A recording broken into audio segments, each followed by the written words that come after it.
Breaking news, Amerika magtatayo ng maintenance, repair at overhaul ng mga pasilidad sa 5 bansa sa Indo-Pacific region. Isa sa mga bansa na magbebenepisyo nito ay ang Pilipinas. Ayon sa Pentagon, ang kanilang mga barko at eroplanong pandigma na nakabase sa mga bansa ay doon na rin aayusin at kukumpunihin. Dagdag trabaho, income at depensa sa Pilipinas. Dumating din ang mga representative ng isang pinakamalaking defense contractor ng Amerika sa Pilipinas, ang Lockheed Martin, na gumagawa ng pinakabagong F-16V Block 70 multi-role fighter, ay gustong tulungan ang Pilipinas na gumawa ng mga produkto sa depensa dito mismo sa bansa upang suportahan ang ating self-reliance defense posture ng mga programa nito.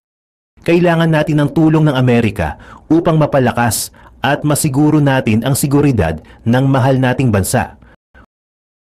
Good news, Pentagon, inihayag sa ilalim ng kanilang tinatawag na RSF, Original Sustainment Framework, gagamitin ng Amerika sa Pilipinas. Ang mga may kakayahan sa industriya ng mga kaalyado nito at partners na magsasagawa ng pagpapanatili, pagsasaayos at pag-overhaul ng mga barko at eroplanong pandigma na mas malapit sa kanilang bawat area of operation, sa halip na ibalik pa ang mga US assets sa Amerika. Nangangamoy negosyo, trabaho at dagdag seguridad para sa mga Pilipino. Sino ba namang bansa ang aatake kapag nakita nila ang mga warship at fighter jets ng Estados Unidos ay nasa Pilipinas? Ang tanong, kasama ba ang Pilipinas sa programang ito ng Amerika? Ang planong ito ng Amerika ay magsisimula sa 5 bansa sa Indo-Pacific ngayong 2024.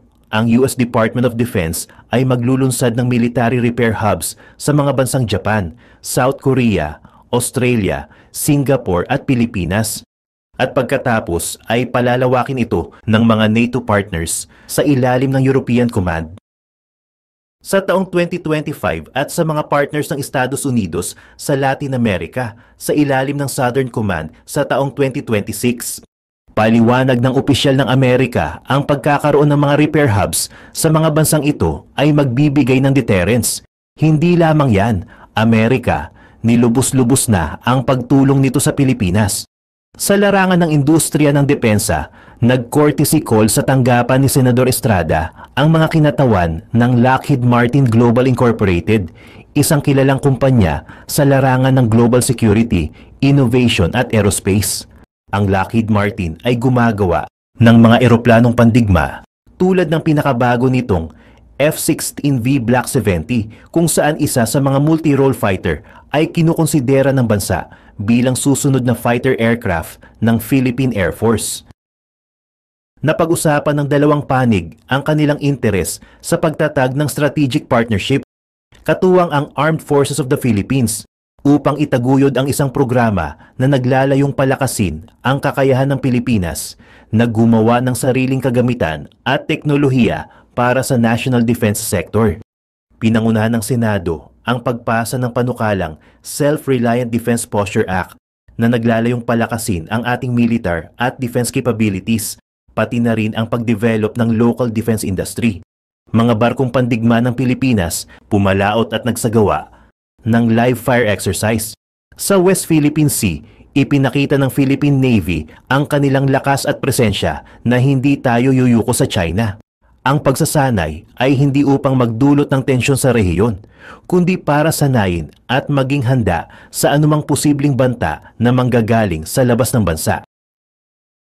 Nagpakita ng lakas ang Pilipinas sa katubigan ng Zambales, Bataan at Mindoro Strait. Pag-deploy ng Philippine Fleet ang BRP Rizal FF-150, BRP Antonio Luna FF-151, kasama nito ang BRP Ramon Alcaraz P-16 at ang BRP Andres Bonifacio. Nagsagawa sila ng Tactical Maneuvers Formation and Communication Exchange. Kasunod nito ang Anti-Air Warfare Exercise. Pinaputok din ng mga barkong pandigma ng Filipino Navy ang kanilang 76mm gun at 38mm Bushmaster guns. Dagdag pa dito ang paglunsad ng Super Rapid Blooming Offboard Shot bilang depensa ng mga barkong ng Pilipinas sa anumang missile attack mula sa kalaban. Nakilahok din ang AW-159 anti-submarine helicopter sa nasabing pagsasanay. Sa ibang balita naman, dumating din sa Pilipinas ang mga barkong pandigma na kabilang sa NATO.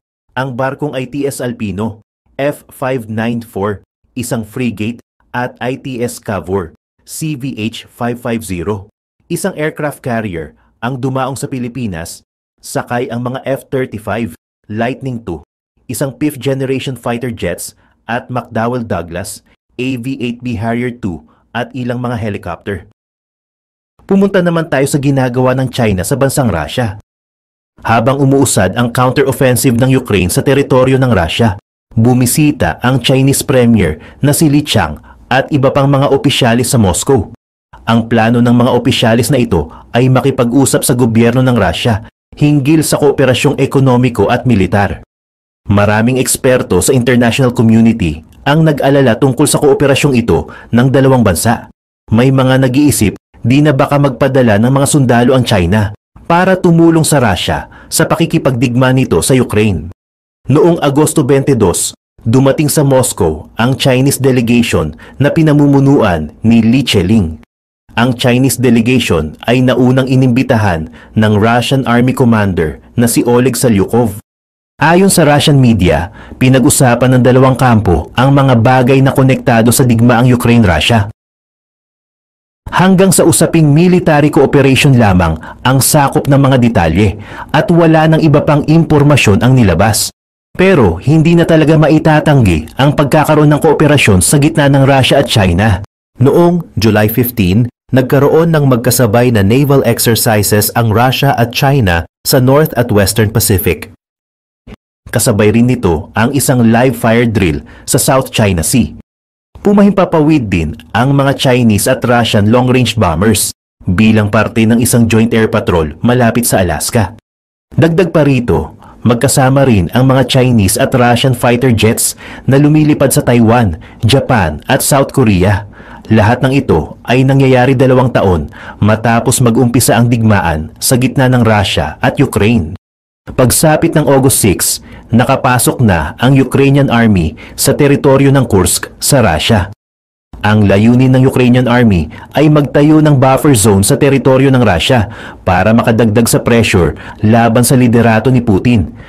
Makalipas ang 2 linggo, nakipagkita ang Chinese State Councilor na si Shin Yikin sa Russian Deputy Prime Minister na si Tatiana Golikova. Ayon sa mga reports, ang meeting ng 2 opisyalis ay parte ng cultural cooperation ng Russia at China. Pumunta rin sa Moscow ang Chinese Vice Premier na si Hong para makipag-usap kay Russian Deputy Prime Minister Dmitry Chernyshenko. Maging ang Russian Prime Minister na si Mikhail Mishustin ay nakipagdiskurso kay Premier Li Qiang. Ang pagbisita ng mga matataas na Chinese officials ay naitapat sa sensitibong panahon, pero hindi pa rin sapat ang impormasyon na lumabas tungkol sa nasabing meeting. Kahit na walang masyadong impormasyon ang lumabas tungkol sa kooperasyon ng Russia at China, nakabantay pa rin ang international community. Ano ba talaga ang nakapaloob sa cooperation agreement ng Russia at China? Marami ang nagsasabi na military exercises lang ang ginagawa ng 2 bansa, pero marami din ang nagsasabi na nagpapalitan ang mga bansa ng military equipment. Ayon naman sa ilang eksperto, nagpapadala ng mga tropa ang China sa mga front lines ng Russia. Kumalat ang mga video at mga litrato ng mga Chinese soldiers na pumasok sa teritoryo ng Russia. Posibleng volunteer forces lamang ang mga ito, pero posible rin na mga buong military units na may kasama pang mga tangke. Lumabas din ang impormasyon na plano ng China na magpadala ng mahigit 18,000 sundalo para tulungan ang Russia sa digmaan nito. Ayon din sa mga field reports, pumahimpapawid na ang mga Chinese bombers. Kaya naman, naniniwala ang maraming tao na direktang tutulong na talaga ang China sa digmaang Russia-Ukraine. Sa Chinese social media, kumalat naman ang impormasyon na nag-recruit ang China ng mga kriminal bilang maging parte ng isang malaking military volunteer force. May mga nagsabi rin na ang mga kriminal na ito ay isasakripisyo lamang para sa digmaan. Noong August 25, isang post mula sa isang Chinese official ang nagbulgar na may mga Chinong sundalo ng Air Force ang namataan sa Russia. Kung totoo ang footage, posibleng pumunta na sa Russia ng mga Chinong sundalo ng mas maaga pa. May ilang dahilan ang tinitingnan ng mga eksperto. Una, pinadala ang mga sundalo para pataasin ang kumpiyansa ni Putin sa China. Patunay ito na kung kayang magpadala ng mga Western powers ng mga volunteers, kaya rin ito ng China. Ikalawang dahilan, malaki ang maitutulong ng mga Chinong volunteers sa pagpapalakas ng air superiority ng Russia. Naniniwala naman ang Chinese President na si Xi Jinping na makakatulong ang kooperasyon ng Russia at China sa pagpapabango ng kanyang kapangyarihan. At ang partisipasyon ng China sa mga operasyon ng Russia ay makakatulong para sa plano ng China sa Taiwan. Sinabi naman ng ilang mga Chinong sibilyan na noong 1950 pinasok ng mga Chinong sundalo ang North Korea na nakadisguise bilang mga sundalo ng North Korea. Ganito rin marahil ang ginawa ng mga Chinese volunteers na pumasok sa Russia at posible silang nagdisguise na mga sundalo ng North Korea. Nilabas naman ng South Korean media ang impormasyon na handa na ang North Korea na magpadala ng mga tropa upang tulungan ang Russia. Dahil dito, nagpadala ng warning ang Pentagon spokesperson na si General Ryder na ang mga ipapadalang sundalo ng North Korea ay magsisilbi lamang na mga pataba sa lupa at mga biktima ng digmaan. Ayon naman sa isang US-based commentator na si Kai Shenkun, kahit na maraming videos ng mga Chinong sundalo ang nakikita sa Russia, wala pa ring opisyal na kumpirmasyon mula sa media. At kahit na totoong mga Chinese soldiers sa Russia, gagawa ng paraan ang China upang maikubli ang katotohanan. Para nga naman sa China, mas importante na sikreto ang kahit na anong operasyon na maikukonekta sa digmaan. Kapag lumabas ang impormasyong ito, marami ang magagalit at mag-aalala rin ang mga Chino sa mainland China. Siyempre, magagalit rin ang international community dahil lumalabas na nakikialam ang China sa digmaang Russia-Ukraine. Isang katanungan ngayon kung direkta bang magpapadala ng mga sundalo si Xi Jinping sa Russia. Ayon sa isang Chinese political commentator na si Wen Zhao, hindi basta-basta nagpapadala ang Chinese Communist Party o CCP ng isang military delegation sa Russia. Kahit na meron na talagang kooperasyon ng China at Russia noon pa lang, isa lamang itong strategic coordination at hindi eksakto sa aksyong militar o ekonomiko. Kaya naman, maliit ang tsansa na magpadala ng mga buong military units ang China sa Russia.